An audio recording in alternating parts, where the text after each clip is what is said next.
Hello Tamil traders, good evening. This answer the following 5th episode. யூஸ்வலாக வந்து பார்த்தீங்கன்னா every week Saturday வந்து பார்த்தீங்கன்னா நம்ம ஆன்சர் த ஃபாலோயிங் வீடியோ போடுவோம். அதாவது அந்த வாரம் அந்த கமெண்ட்ஸ்க்கான ரிப்ளை வந்து நம்ம வீடியோ ஃபார்மேட்டில் வந்து கொடுப்போம். ஆனால் லாஸ்ட் 2 வாரமாக வந்து பார்த்தீங்கன்னா நம்மளால் இந்த ஆன்சர் த ஃபாலோயிங் வந்து பண்ண முடியல. காரணம் என்னென்னா இந்த இஸ்ரேல் ஈரான் பிரச்சனையில் ஒரு அரை மணி நேரத்துக்குள்ளார ஒரு 10-15 அப்டேட் வரும். ஒரு ஸ்டேஜில் இந்த அப்டேட்ஸ் வந்து உங்களுக்கு உடனே நீங்கள் தெரிஞ்சுக்கணுன்றதுக்காக வாட்ஸ்அப் சேனலும் வந்து நம்ம புதுசாக ஸ்டார்ட் பண்ணோம். அண்ட் அந்த வாட்ஸ்அப் சேனல்லையும் வந்து பார்த்தீங்கன்னா கிட்டத்தட்ட 21 ஃபாலோவர்ஸ் மேலே வந்திருக்காங்க, அதாவது இந்த ஒரு வாரத்துக்குள்ளார. ஸோ இந்த அளவுக்கு எக்டிக்காக போனதுனால வந்து பார்த்தீங்கன்னா நம்மளால் இந்த ஆன்சர் த ஃபாலோயிங் பண்ண முடியல. அண்ட் இன்னைக்கு இருக்கிற இந்த ஆன்சர் த ஃபாலோயிங் 5th எபிசோடில் வந்து லாஸ்ட் 2 வாரம் வந்து எல்லா கமெண்ட்ஸுக்கான ரிப்ளையும் நம்ம கொடுத்துடலாம். இப்போ நம்ம வீடியோக்குள்ளே போகலாம். அண்ட் ஃபர்ஸ்ட் கமெண்ட் வந்து பார்த்தோம்னா திருமலை என்றவர் வந்து பண்ணியிருக்காரு. இவர் வந்து என்ன கேட்டிருக்காருன்னா, Tata Motors passenger vehicle crash ஆகுது, என்ன காரணம்னு சொல்லுங்கன்னு கேட்டிருக்காரு. ரொம்ப சிம்பிள் பிரதர், டாடா மோட்டார்ஸ் மட்டும் இல்லை, ஒட்டுமொத்த மார்க்கெட்டுமே விழுந்துட்டு இருக்கு. என்னோட போர்ட்ஃபோலியோ வந்து பர்சனலாக சொல்லணும்னா கேஸ்ட்ரால் இந்தியா மட்டும் பெரிய அளவில் விழலை, மற்றபடி எல்லா ஷேரும் வந்து பெரிய அளவில் வந்துருக்கு. கேஸ்ட்ரால் இந்தியா இந்த பிரச்சனைக்கு முன்னாடியும் 185 ரூபா 190 ரூபா அந்த ரேஞ்சில் இருந்தது, இப்போயும் அதே ரேட்டில் இருக்குது. மற்றபடி எல்லா கம்பெனிஸ் விழுந்திருக்கு. அதாவது டிஃபென்சிவ் ஸ்டாக்ஸ்னு சொல்லக்கூடிய எஃப்எம்சிஜி ஃபார்மா ஸ்டாக்ஸ் கூட விழுந்திருக்கு.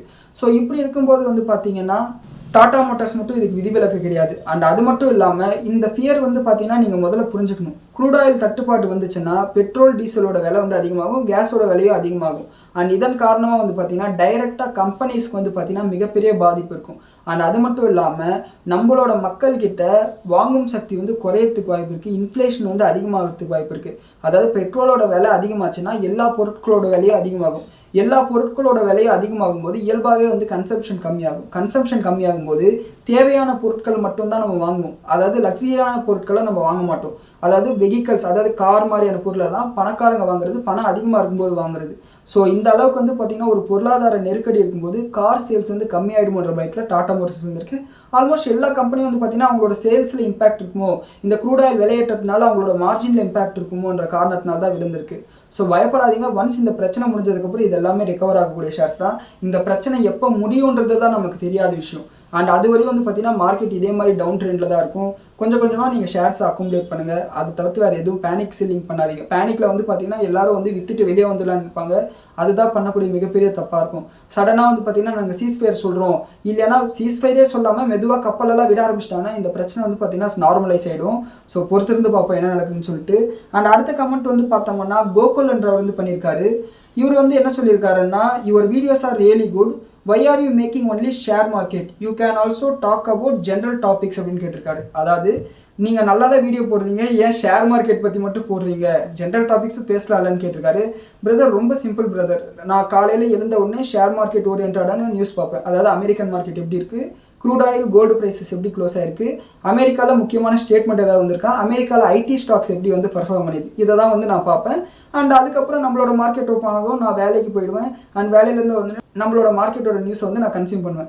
இதை வந்து ஈஸியாக என்னால் கன்வே பண்ணிட முடியும். ஆனால் நான் உதாரணத்துக்கு இப்போ 2ஆம் உலகப் போர் பற்றி பேசுகிறேன்னு வச்சுக்கோங்களேன், அதை பற்றி நான் ரிசர்ச் பண்ணணும், நோட்ஸ் எடுக்கணும், இதை இப்படி பேசலாமா வேணாமா அப்படின்னு சொல்லிட்டு நான் யோசிக்கணும். அப்படியெல்லாம் யோசிக்கும் போது டைம் ஆகும். அதனால தான் பிரதர் பண்ண முடியல. மற்றபடி ஜென்ரல் டாபிக்ஸ் பண்ணவே கூடாது அப்படின்ற பாயிண்ட் எல்லாம் கிடையாது. கூடிய சீக்கிரமே வந்து முடிஞ்ச அளவுக்கு வந்து நான் ஜென்ரல் டாபிக்ஸும் பேச முயற்சி பண்ணுறேன் பிரதர். தொடர்ந்து நீங்கள் எனக்கு சப்போர்ட் பண்ணுங்கள். அண்ட் அடுத்த கமெண்ட் வந்து பார்த்தோம்னா இவர் திருமலை தான். அதாவது ஒரு நாள் முன்னாடி வந்து டாடா மோட்டார்ஸ் பேசஞ்சர் வெஹிக்கிள்ஸ் பற்றி சொல்லுங்கள், இப்போ கன்சிடர் பண்ணலாமா அப்படின்னு கேட்டிருக்காரு.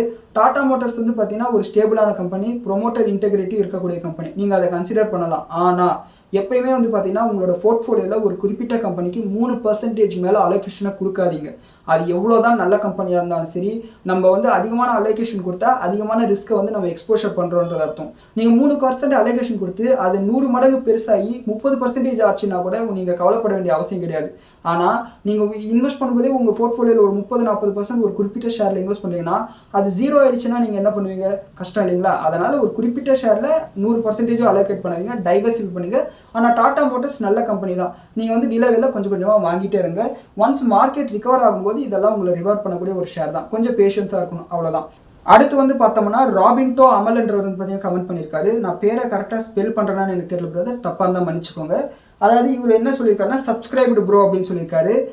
ரொம்ப தேங்க்ஸ் பிரதர். என்னென்னா நம்ம ரிக்வஸ்ட் பண்ணுவோம் இல்லைங்களா, நம்ம வீடியோ பார்த்துட்டு இருக்கவங்களே 80% பேர் வந்து பார்த்தீங்கன்னா சப்ஸ்கிரைப் பண்ணுறது கிடையாது. அப்படி அவங்க சப்ஸ்கிரைப் பண்ணாங்கன்னா நம்ம 10,000 சப்ஸ்கிரைபரை தாண்டிடுவோம், அதனால் தயவுசெய்து சப்ஸ்கிரைப் பண்ணுங்கன்னு சொல்லி கேட்போம். அண்ட் இவர் வந்து சப்ஸ்கிரைப் பண்ணிட்டேன்னு சொல்லியிருக்காரு. ரொம்ப ரொம்ப தேங்க்ஸ் பிரதர். 2 நாளைக்கு முன்னாடி வந்து பார்த்தீங்கன்னா தஸ்லீமா சுகுமார் அப்படின்றவங்களும் வந்து பார்த்தீங்கன்னா ஐ சப்ஸ்கிரைப் ப்ரோ அப்படின்னு சொல்லியிருக்காங்க. தேங்க்யூ சிஸ்டர், தொடர்ந்து சப்போர்ட் பண்ணுங்கள். அடுத்து வந்து பார்த்தீங்கன்னா உமாபதி பிஎஸ் உமாபதி என்றவர் வந்து பார்த்தீங்கன்னா thank you for your elaborate detail today's important news அப்படின்னு சொல்லியிருக்காரு. தேங்க்யூ பிரதர், தொடர்ந்து சப்போர்ட் பண்ணுங்கள். அண்ட் அடுத்து வந்து பார்த்தீங்கன்னா கலாஸ், அதாவது கலா அப்படின்றவங்க வந்து பார்த்தீங்கன்னா I bought Nippon gold savings fund bro for 80,000, 3,000 rupees ப்ராஃபிட்டில் இருக்கேன். காலேஜ் ஃபீஸ் கட்டணும் இன்னும் 2 மாதத்தில். ஸோ வெளியே வந்துடுவா ப்ரோ அப்படின்னு கேட்டிருக்காங்க. அக்கா ஃபஸ்ட்டு வெளியே வந்துடுங்க. காரணம் என்னென்னா, நீங்கள் ஷேர் மார்க்கெட்டில் எப்பயுமே எப்படி முதலீடு பண்ணணும்னா, நீங்கள் அடுத்த 5 வருஷத்துக்கு நீங்கள் இந்த பணத்தை யூஸ் பண்ண மாட்டீங்க அப்படின்ற பணத்தை தான் நீங்கள் முதலீடு பண்ணணும். ஏன்னா ஷேர் மார்க்கெட்டில் நீங்கள் இப்போ பணத்தை போட்டுட்டீங்க, இன்வெஸ்ட் பண்ணிட்டீங்க, திடீர்னு மார்க்கெட் விழுந்தா அப்போ உங்களுக்கு அவசரமான ஒரு தேவை இருக்கும்போது நஷ்டத்தில் நீங்கள் வெளியே வர மாதிரி இருக்கும். அப்போ தான் நீங்கள் பிரச்சனையில் மாட்டிப்பீங்க. இதே நீங்கள் பணத்தை போட்டுட்டீங்க, இப்போ ஈரான் இஸ்ரேல் பிரச்சனையே பார்த்தீங்கன்னா நிஃப்டியே 3000 பாயிண்ட் விழுந்திருக்கு. இது ரிகவர் ஆகிற வரைக்கும் பொறுமையாக இருந்து மறுபடியும் இறந்ததுக்கப்புறம் வந்தால் நீங்கள் போட்ட பணமாச்சும் வந்துடும். அவசரப்பட்டு நீங்கள் இப்போ வெளியே வந்தீங்கன்னா என்ன ஆகும்? அது தங்கமாகவே இருந்தாலும் சரி, திடீர்னு பார்த்தீங்கன்னா டவுன் ட்ரெண்ட் ஸ்டார்ட் ஆச்சுன்னா என்ன பண்ணுவீங்க? அதனால் தயவு செஞ்சு வெளியே வந்துடுங்க. அவசரமாக நீங்கள் யூஸ் பண்ணக்கூடிய பணத்தை மார்க்கெட்டுக்கு கொண்டு வராதிங்க. லாங் டேர்முக்கு நீங்கள் யூஸ் பண்ண மாட்டீங்க, ஐடலாக இருக்குது இந்த பணம் அப்படிங்கும்போது பெட்டர் ரிட்டர்ன்ஸ் நம்ம ஜென்ரேட் பண்ணும்போது நீங்கள் வந்து மார்க்கெட்டுக்கு கொண்டு வரலாம், நீங்கள் தங்கத்தை வாங்கி வைக்கலாம். முதல்ல வந்து வெளியே வந்துடுங்க, அதுதான் என்னோட அட்வைஸ். தயவு செஞ்சு முதல்ல எக்ஸிட் ஆகிடுங்க. அடுத்து வந்து பார்த்தீங்கன்னா சங்கர் சுப்பு அப்படின்றது வந்து பார்த்தீங்கன்னா அண்ணா வால்யூம் கம்மியாக இருக்குன்னா கொஞ்சம் இன்க்ரீஸ் பண்ணுங்க அப்படின்னு கேட்டிருக்காரு.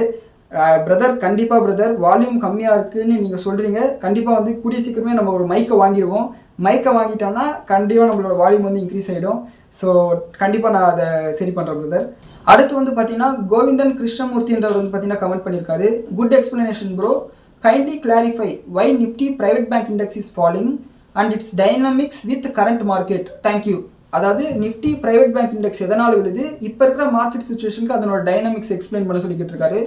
ரொம்ப சிம்பிள் பிரதர். இந்த க்ரூட் ஆயில் விலை ஏறிச்சுன்னா ஒட்டுமொத்த பொருளாதாரமும் பாதிக்கும். அதை தான் வந்து பார்த்திங்கன்னா நம்ம அந்த டாடா மோட்டார்ஸ்க்கும் நம்ம சொன்னோம்.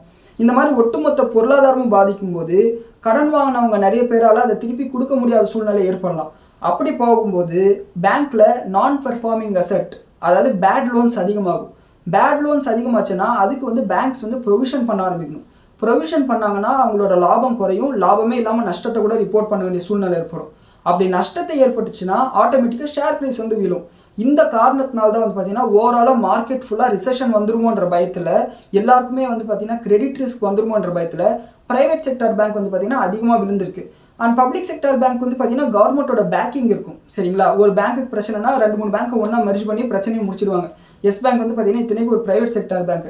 அதை மீட்கணும்னு முடிவு பண்ணோடனே ஸ்டேட் பேங்க் வந்து ஷேர்ஸ் வாங்குறாங்க, HDFC வந்து ஷேர்ஸ் வாங்குறாங்க. எல்லாரும் பணத்தை இன்ஃபியூஸ் பண்ணி ஓரளவுக்கு இன்றைக்கி அந்த பேங்க் வந்து உயிரோட இருக்குது. சரிங்களா? பிரச்சனை எதுவும் இல்லாமல் பெருசாக வளராமல் ஒரு சஸ்டைனபிளாக வந்து வாழ்ந்துட்டு இருக்கு. சரிங்களா? அந்த மாதிரி சரி பண்ணிட முடியும். ஆனால் ப்ராஃபிட்டபிலிட்டி வைஸ் பார்க்கும்போது இன்வெஸ்டர்ஸ்க்கு வந்து பெரிய வேல்யூ கிரியேட் பண்ணாது. அதாவது முதல்ல பணத்தை எடுத்துகிட்டு ஓடிடுவோம் அப்படின்னு சொல்லிட்டு ப்ரைவேட் பேங்க் இண்டெக்ஸ் வந்து விழுந்திருக்கு. ஆனால் என்னை பொறுத்தவரையும் வந்து பார்த்தீங்கன்னா லாங் ரனில் நம்மளோட பொருளாதாரம் இன்னும் வளரதான் செய்யும். நம்ம இப்போ தான் வந்து 4 ட்ரில்லியன்லேருந்து 5 ட்ரில்லியனுக்கு போக போகிறோம். ஆனால் இன்னும் வந்து பார்த்தீங்கன்னா சைனாவில் 20 ட்ரில்லியன் கிட்டே இருக்காங்க. ஸோ வந்து கண்டிப்பாக நம்மளோட பொருளாதாரம் வந்து வளரதான் செய்யும். ஸோ அப்போ வந்து பார்த்தீங்கன்னா பேங்கிங் இண்டெக்ஸும் வந்து பார்த்தீங்கன்னா பயங்கரமாக வளரதான் செய்யும். பொறுமையாக வந்து பார்த்தீங்கன்னா விலை வாங்கிட்டே இருங்க. அண்ட் அவசரப்பட்டு வந்து பேனிக் செல் பண்ணிடாதுங்க. பொறுமையாக இருங்க. ஒன்ஸ் இந்த போர் முடியுதுன்னு நியூஸ் வந்ததுக்கப்புறம் என்ட்ரு ஆகுங்க. அது வரையும் பார்த்தீங்கன்னா என்ட்ரு ஆகாதீங்க, கொஞ்சம் பொறுமையாக இருங்க. இதுதான் வந்து பார்த்தீங்கன்னா ப்ரைவேட் பேங்க் இண்டெக்ஸோட இப்போ இருக்கிற டைனமிக்ஸ். அடுத்து வந்து பார்த்தீங்கன்னா கோகுல் அப்படின்றவர் வந்து பார்த்தீங்கன்னா கமெண்ட் பண்ணியிருக்காரு. Bro joined in your WhatsApp குரூப்னு சொல்லியிருக்காரு. Thank you brother. அண்ட் அடுத்து வந்து பார்த்தீங்கன்னா உமாபதி பிஎஸ் அப்படின்றவர் வந்து பார்த்தீங்கன்னா கமெண்ட் பண்ணியிருக்காரு. பிஎஸ் உமாபதி அவர் என்ன சொல்லியிருக்காருன்னா தேங்க்யூ ஃபார் யுவர் எஃபர்ட்ஸ்ன்னு சொல்லியிருக்காரு. Thank you brother, keep supporting. And Thirumalai என்றவர் வந்து பார்த்தீங்கன்னா மறுபடியும் அவரே தான் என்ன கேட்டிருக்காருன்னா பாலிகேப் கேஇஐ மாதிரியான ஷேர்ஸை பற்றி சொல்லுங்கள், ஏன்னா கேபிள் செக்டார் வந்து பார்த்தீங்கன்னா நல்ல ப்ராஃபிட்டை கொடுக்குற செக்டார் அப்படின்னு சொல்லியிருக்காரு. பிரதர், இந்த செக்டார் வந்து பார்த்தீங்கன்னா ரொம்ப சிம்பிள் பிரதர். இந்த எலக்ட்ரிக் லைன் எல்லாம் போது பார்த்தீங்கன்னா அந்த எலக்ட்ரிக் வயரை தயாரிக்கக்கூடிய ஒரு கம்பெனி. சரிங்களா? இவங்களோட பிஸ்னஸ் வந்து டைரெக்டாக இன்ஃப்ராஸ்ட்ரக்சர், அதாவது ரியல் எஸ்டேட் அண்ட் கன்ஸ்ட்ரக்ஷன் எப்படி இருக்கோ அதை பொறுத்து தான் இவங்களோட பிஸ்னஸ் இருக்கும். அண்ட் அது மட்டும் இல்லாமல் இவங்களோட பிஇ ரேஷியோ வந்து பார்த்தீங்கன்னா 50 தான் இருக்கும் எப்பயுமே. காரணம் என்ன? இவங்களோட பிஸ்னஸ் வந்து ஸ்டேபிளான பிஸ்னஸ், பெருசாக வந்து பார்த்தீங்கன்னா பொருளாதாரத்தில் பாதிக்கப்படாத ஒரு பிஸ்னஸ். அதனால இவங்களோட ஷேர்ஸ் வந்து பார்த்தீங்கன்னா ஸ்டேபிளாக தான் இருக்கும். ஆனால் இந்த மாதிரி மிடில் ஈஸ்டில் பிரச்சனை அதிகமாகிட்டு இருக்கிறதுனால, கூட்ஸ் வந்து பார்த்தீங்கன்னா ஃப்ரீயாக மூவ் ஆகாததுனால, ரா மெட்டீரியல் ஷார்ட்டேஜ் வரும்ன்ற பயத்தினால, காப்பரோட விலை வந்து அதிகமாகிறதுனால இவங்களோட ஷேர் ப்ரைஸும் விழுந்திருக்கு. ஏன்னா இவங்களோட இன்புட் காஸ்ட் வந்து அதிகமாகும் போது இவங்களோட மார்ஜின் வந்து குறையும். மார்ஜின் குறையும் போது பார்த்தீங்கன்னா இவங்களுக்கு வந்து ஒரு நெகட்டிவான இம்பேக்ட் இருக்கும். ஸோ இதுதான் பிரதர் அதை பற்றின என்னோட வியூ. அண்ட் அடுத்து வந்து பார்த்தோம்னா ரஜினி அப்படின்றது வந்து பார்த்தீங்கன்னா, ப்ரோ நீங்கள் சொன்ன மாதிரியே கேஸ் ஷார்ட்டேஜ் வந்துடுச்சு ப்ரோ, எப்படி முன்னாடியே கண்டுபிடிச்சிங்க? நான் வந்து கண்டலாக பிடிக்கல. அன்றைக்கி வந்து பார்த்தீங்கன்னா வெள்ளிக்கிழமை நியூஸ் வருது, அதாவது கவர்மெண்ட் கிட்டேருந்து இந்த மாதிரி ஒரு நோட்டிஃபிகேஷன் வருது, கமர்ஷியல் கேஸுக்கு வந்து இம்பார்ட்டன்ஸ் கொடுக்காதீங்க, முதல்ல டொமஸ்டிக் கேஸுக்கு வந்து பார்த்தீங்கன்னா யார் எப்போ கேட்டாலும் கொடுக்குற மாதிரி ரெடி பண்ணி வச்சுக்கோங்கன்னு சொல்லிட்டு ஒரு நோட்டிஃபிகேஷன் வருது. அப்போ வந்து பார்த்தீங்கன்னா நமக்கு தோணுது இயல்பாகவே, என்னது இது கமர்ஷியல் கேஸ் கொடுக்கக்கூடாதுன்னா ஹோட்டலுக்கு ரெஸ்டாரண்ட்டுக்கெல்லாம் எப்படி கொடுப்பாங்கன்னு சொல்லிட்டு நம்ம அந்த வீடியோலேயே நம்ம கேட்டோம். அப்போ அதையும் வந்து நிறுத்தணும்னு சொல்கிறாங்களே, என்னது எனக்கு புரியலையே அப்படின்ட்டு. ஏன்னா கமர்ஷியல் கேஸ்னா இண்டஸ்ட்ரீஸ்க்கு போகிறது கேஸ் வேறு, ஆனால் கமர்ஷியல் கேஸ்ன்னு சொல்லிட்டா இந்த ஹோட்டலுக்கு ரெஸ்டாரண்ட்டுக்கு டீ கடைக்கு போகிறது எல்லாமே கமர்ஷியல் கேஸ் தான், கல்யாண மண்டபத்துக்கு போகிறது எல்லாமே கமர்ஷியல் கேஸ் தான். இது எல்லாத்தையும் நிறுத்தினாங்கன்னா எப்படி இது அப்படின்னு சொல்லிட்டு எனக்கு முதல்ல புரியல. ஆனால் சனிக்கிழமை வந்து பார்த்தீங்கன்னா நம்மளோட டொமஸ்டிக் கேஸுக்கே சிலிண்டருக்கு 60 ரூபா விலைத்துனாங்க. திங்கக்கிழமையெல்லாம் வந்து பார்த்தீங்கன்னா பிரச்சனை பெருசாகிடுச்சு, அதாவது கேஸ் ஷார்ட்டேஜ்னு சொல்லிட்டு எல்லாருக்கும் தெரிய ஆரம்பிச்சிருச்சு. நான் வந்து கெஸ் எல்லாம் பண்ணலை, ஜஸ்ட் அந்த நியூஸ் வந்த உடனே அனலைஸ் பண்ணேன், இப்படி சொல்கிறாங்களே என்ன விஷயமா இருக்கும் அப்படின்னு சொல்லிட்டு. அண்ட் அது மாதிரியே வந்து பார்த்தீங்கன்னா கேஸ் ஷார்ட்டேஜ் வந்துருச்சு. ஆனால் இப்போ வந்து பார்த்தீங்கன்னா கல்ஃபில் வந்து அந்த ஸ்டேட் ஆஃப் ஹார்மஸில் வந்து பார்த்தீங்கன்னா அடுத்த 2 டேங்கரையும் வந்து ரிலீஸ் பண்ணிட்டாங்க. இன்னைக்கு காலையில் வந்து நியூஸ், அதை பற்றி டீட்டெயிலாக நாளைக்கு வீடியோவில் பேசுவோம். ஸோ கேஸ் ஷார்ட்டேஜ் வந்து கூடிய சீக்கிரமாகவே சரியாயிடுறதுக்கு வாய்ப்பு இருக்குது. அண்ட் அடுத்து வந்து பார்த்தீங்கன்னா கோகுலன்ற அவர் கமெண்ட் பண்ணியிருக்காரு, super bro, very useful information about Jio politics and share market. Thank you brother, நீங்கள் டெய்லி கமெண்ட் பண்ணுறீங்க, உங்களோட சப்போர்ட் வந்து நான் என்றைக்குமே மறக்க மாட்டேன். Thank you so much. அண்ட் அடுத்து வந்து பார்த்தீங்கன்னா ரவிச்சந்திரன் வி, அதாவது வி ரவிச்சந்திரன்றவர் பார்த்தீங்கன்னா குட் அனாலிசிஸ் சொல்லியிருக்காரு. Thank you brother, keep supporting. அடுத்து வந்து பார்த்தீங்கன்னா அவா வெற்றி, அதாவது நான் சரியாக ஸ்பெல் பண்ணானு தெரியல, ஏவிஏ வெற்றி அப்படின்றவர் வந்து பார்த்தீங்கன்னா கமெண்ட் பண்ணியிருக்காரு, please provide suggestion on stock purchase at this time அப்படின்னு கேட்டிருக்காரு. அதாவது ரொம்ப சிம்பிள் பிரதர், இப்போதைக்கு எந்த ஷேரையும் வாங்காதீங்க, முதல்ல இந்த பிரச்சனையில் வந்து ஒரு கிளாரிட்டி வரட்டும். நான் இனிஷியலாக வந்து என்ன நினச்சேன்னா, அதாவது அந்த பிரச்சனை ஆரம்பித்து தாக்குதல் ஆரம்பித்து அன்றைக்கி சண்டே வந்து நான் என்ன வீடியோ போட்டேன்னா 12 நாள் யுத்தத்தில் வந்து இந்த மாதிரி நடந்துச்சு, ஸோ 12 நாள் ஒரு 2 வாரத்துக்குள்ளார பிரச்சனை முடிஞ்சிடும் அப்படின்னு சொல்லிட்டு நான் நினச்சேன். ஆனால் போன வருஷம் நடந்த அந்த 12 நாள் யுத்தத்தில் இவங்க வந்து ஸ்டேட் ஆஃப் ஹார்மஸை மூடல, யார் ஈரான் வந்து அந்த ஸ்டேட் ஆஃப் ஹார்மஸை மூடல, இவங்க வந்து ராக்கெட் லான்ச் பண்ணுறாங்க, பதிலுக்கு இவங்க லான்ச் பண்ணுறாங்க, இப்படியே அடிச்சுட்டு இருந்தாங்க. ஆனால் இந்த முறை வந்து பார்த்தீங்கன்னா இது வந்து ஒரு எக்கனாமிக்கல் ப்ராப்ளமாக மாற்றணும்னு சொல்லிட்டு ஈரான் வந்து ஸ்ட்ராட்டஜிக்கலாக மூவ் பண்ணுறாங்க. அதனால் இது எத்தனை நாளைக்கு ப்ரொலாங் ஆக போகுதுன்னு நமக்கு தெரியல. மார்க்கெட் இன்னமும் விழுறதுக்கு கூட வாய்ப்பு இருக்குது. அப்படி விழுந்தால் இன்னும் நமக்கு சீப்பாக கிடைக்கும். ஒன்ஸ் இந்த பிரச்சனையில் கிளாரிட்டி வந்துச்சா மார்க்கெட் வந்து சட்டுன்னு ஒரு 500 பாயிண்ட் ஏறும், 1000 பாயிண்ட் கூட ஏறும். இப்போ இன்னைக்கு நைட் வந்து பார்த்தீங்கன்னா பிரச்சனை முடிஞ்சிடுச்சுன்னு சொல்கிறாங்கன்னு வச்சுக்கோங்களேன், மண்டே வந்து 500 பாயிண்ட் 1000 பாயிண்ட் கேப் அப்பில் கூட ஓப்பன் ஆகலாம். அங்கே போய் நம்ம வாங்கிக்கலாம். ஒரு 1000 பாயிண்ட் போனால் பரவாயில்ல, ஆனால் நம்ம வாங்கினதுக்கப்புறம் இன்னும் ஒரு 2000 பாயிண்ட் 3000 பாயிண்ட் விழுந்துச்சுன்னா என்ன பண்ணுவீங்க? அதனால் இப்போதைக்கு வாங்காதீங்க. அண்ட் என்னோட வாட்ச் லிஸ்ட்டில் இருக்கிற ஷேர்ஸ் வந்து நான் சொல்கிறேன், Castrol India, CAMS, CDSL, NSDL, அப்புறம் பிடிசி, இந்துஸ்தானி லீவர், ஐடிசி, பேங்க்ஸில் வந்து IDFC Bank, Karur Vysya Bank, Federal Bank, Equitas Small Finance Bank, அதுக்கப்புறம் கிரெடிட் ஏஜென்சியில் கிறிசில், மணப்புரம், ஐடிசி, இந்த மாதிரி ஷேர்ஸ் எல்லாம் வந்து பார்த்தீங்கன்னா என்னோட வாட்ச் லிஸ்ட்டில் இருக்கக்கூடிய ஷேர்ஸ். அண்ட் வேதாந்தில் வந்து பார்த்தீங்கன்னா நான் கம்ப்ளீட்டாக எக்ஸிட் ஆகிட்டேன். ஏன்னா சில்வர் ப்ரைஸஸ் வந்து இங்கேருந்து விழுறதுக்கு வாய்ப்பு இருக்குன்னு எனக்கு ஒரு ஐடியா இருக்கிறதுனால நான் வேதாந்தாலேருந்து எக்ஸிட் ஆகிட்டேன். மேபி வேதாந்தா வந்து டிமேஜர் அனௌன்ஸ் பண்ணாங்கன்னா அவங்களோட ஷேர் ப்ரைஸ் ஏறதுக்கு வாய்ப்பு இருக்குது. ஆனால் நான் இப்போதைக்கு அதில் வந்து என்ட்ரி ஆக போகிறது கிடையாது. ஆல்ரெடி வந்து எக்கனாமிக்கில் ஒரு அன்சர்டனிட்டி இருக்கிறதுனால நான் என்ட்ரி ஆக போகுது. இதுதான் என்னோட வாட்ச் லிஸ்ட். ஸோ பொறுமையாக இருங்க, ஒரு நல்ல சான்ஸ் கிடைக்கும். அடுத்து வந்து பார்த்தோம்னா வடிவேல் முருகன் கே வடிவேல் முருகன்ன்றவர் வந்து பார்த்தீங்கன்னா கமெண்ட் பண்ணியிருக்காரு, really clear and understandable presentation for இன்வெஸ்ட்மெண்ட்னு சொல்லியிருக்காரு. Thank you brother, keep supporting. அடுத்து வந்து பார்த்தீங்கன்னா உமாபதி பிஎஸ், அவரே தான். அவர் வந்து என்ன சொல்லியிருக்காருன்னா, your presentation clearly shows the today's economic activity related to our Indian stock மார்க்கெட்னு சொல்லியிருக்காரு. Thank you brother, keep supporting. அடுத்து வந்து பார்த்தீங்கன்னா MVJN 23ன்றவர் வந்து பார்த்தீங்கன்னா is it right time to enter in Info Edge அப்படின்னு கேட்டிருக்காரு. பிரதர், இன்ஃபோஏஜ்ன்றது ரொம்ப சிம்பிள் பிரதர். இந்த ஐடி கம்பெனிக்கு வந்து வேலைக்கு ஆளை பிடிச்சி கூடிய கம்பெனி தான். அதாவது naukri.com இருக்கு இல்லையா, அந்த கம்பெனியோட பேரண்ட் கம்பெனி தான் இன்ஃபோஏஜ். அண்ட் இவங்ககிட்ட நிறைய வெப்சைட்ஸ் இந்த மாதிரி இருக்குது. அண்ட் அது மட்டும் இல்லாமல் இந்த ஐடி ஃபீல்டில் வந்து பார்த்தீங்கன்னா ஆர்டிஃபிஷியல் இன்டெலிஜென்ஸ் வந்துச்சுன்னா இவங்களோட பிஸ்னஸ் பாதிக்கப்படுமோன்ற ஒரு பயம் வந்து இவங்களுக்கு இருக்குது. அண்ட் அதனால தான் ஷேர் ப்ரைஸ் வந்து பார்த்தீங்கன்னா இப்போ விழுந்திருக்கு.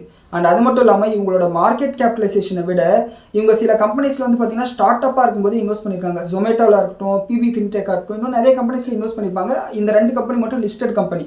இந்த 2 கம்பெனியில் இருக்கிற இன்வெஸ்ட்மெண்ட் மட்டும் மார்க்கெட் முடியறதுக்கு முன்னாடி இது வந்து 60,000 கோடி ரூபாய் வேல்யூவேஷன். அதாவது இவங்க மார்க்கெட் கேபிட்டலைசேஷனுக்கு ஈக்குவலாக வந்து பார்த்தீங்கன்னா இந்த 2 இன்வெஸ்ட்மெண்ட்டில் மட்டும் உங்களுக்கு ஷேர்ஸ் இருக்குது. அதாவது இவங்களோட 2 இன்வெஸ்ட்மெண்ட்டை மட்டும் விற்றாலே இவங்க கிட்ட இருக்கிற மொத்த மார்க்கெட் கேபிட்டலைசேஷனே கவர் பண்ணிடலாம். உதாரணத்துக்கு இப்போ என்கிட்ட ஒரு 70,000 கோடி இருக்குன்னா நான் போய் இன்ஃபோஏஜை மொத்தமாக வாங்கிட்டேன்னா வாங்கிட்டு இந்த 2 கம்பெனியில் இருக்கிற ஷேரை மொத்தமாக வித்தானே எனக்கு பாக்கி 60,000 கோடி வந்துடும். பாக்கி இருக்கிற எல்லாமே சேர்த்து எனக்கு 10,000 கோடி கிடைக்கிற மாதிரி என்டர்பிரைஸ் வேல்யூன்னு சொல்லுவாங்க இதை. அப்படி பார்க்கும்போது இந்த கம்பெனி வந்து ஒரு அண்டர் வேல்யூடு கம்பெனி. அதனால் வந்து பார்த்தீங்கன்னா இது தைரியமாக வாங்கலாம். அண்ட் அது மட்டும் இல்லாமல் இப்போ வந்து பார்த்தீங்கன்னா இந்த அன்சர்டனிட்டி முடிட்டும், இந்த ஈரான் இஸ்ரேல் பிரச்சனை வந்து முடிட்டும். அதுக்கப்புறம் நீங்கள் வந்து கொஞ்சம் கொஞ்சமாக வாங்க ஆரம்பிங்க. ஆனால் இது வந்து பார்த்தீங்கன்னா இவர் 2 வாரத்துக்கு முன்னாடி போட்ட கமெண்ட். ஸோ அன்றைக்கி இருந்த சுச்சுவேஷனில் வாங்கலாம்னு தான் எனக்கு தோணியிருக்கும். அண்ட் அடுத்து வந்து பார்த்தோம்னா இவரே வந்து பார்த்தீங்கன்னா thanks bro for the IT sector இன்புட்னு சொல்லியிருக்காரு. Thank you brother, keep supporting. அடுத்து வந்து பார்த்தீங்கன்னா வடிவேல் முருகன் கே, இவர் வந்து பார்த்தீங்கன்னா சூப்பர்னு சொல்லியிருக்காரு அதே வீடியோக்கு. Thank you brother, keep supporting. இதுதான் வந்து பார்த்தீங்கன்னா லாஸ்ட் 2 வாரம் நமக்கு வந்த கமெண்ட்ஸ். மேற்கொண்டு வேறு ஏதாவது கமெண்ட்ஸ் இருந்தாலும் கீழே கமெண்ட் செக்ஷனில் சொல்லுங்கள். அதுக்கான என்னோட ரிப்ளை வந்து பார்த்தீங்கன்னா அடுத்த வாரம் ஆன்சர் த ஃபாலோயிங்கில் கொடுக்குறேன். அண்ட் நேற்று நைட்டும் சரி இன்னைக்கு காலையிலையும் சரி நிறைய அப்டேட்ஸ் வந்து பார்த்தீங்கன்னா இஸ்ரேல் ஈரான் போர்லேயும் வந்திருக்கு.